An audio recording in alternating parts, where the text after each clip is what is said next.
এক ব্যক্তি প্রচুর ইবাদত করত, আল্লাহ পাক তার ইবাদত করার জন্যে পাহাড়ের চূড়ায় একটা সুন্দর ব্যবস্থাও করে দিয়েছিলেন। সেখানে ডালিম গাছ হতো, ঝর্ণা আসতো, খাবারের কোনো অভাব নাই। হাদিস এসেছে 500 বছর সে ইবাদত করেছে। কত বছর? কিয়ামতের মাঠে এই ব্যক্তির অবস্থা এমন হবে, তাকে জান্নাতে প্রবেশ করানোর জন্য নিয়ে যেতে বলা হবে।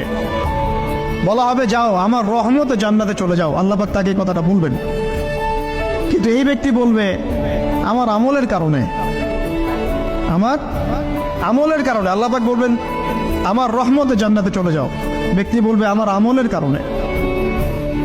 আল্লাহ রাব্বুল আলামিন তখন তাকে দেওয়া সমস্ত নেয়ামতগুলোকে এক পাল্লায় করবেন, আর তার সমস্ত আমলকে আরেক পাল্লায় করবেন।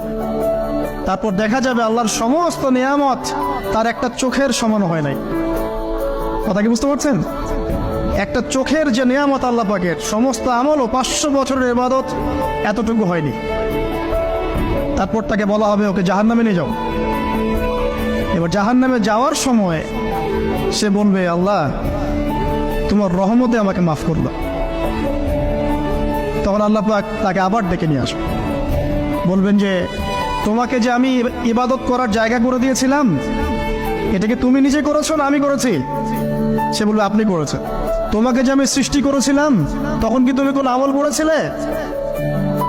বলবে না। তাহলে তোমাকে যে সৃষ্টি করেছি আমি, এটা কি তোমার আমলের কারণে? না। তোমাকে সারা দুনিয়াতে এত নিয়ামত দিয়েছি, এটা কি তোমার আমলের কারণে? সে বলবে না। তখন তাকে জান্নাতে প্রবেশ করানো হবে।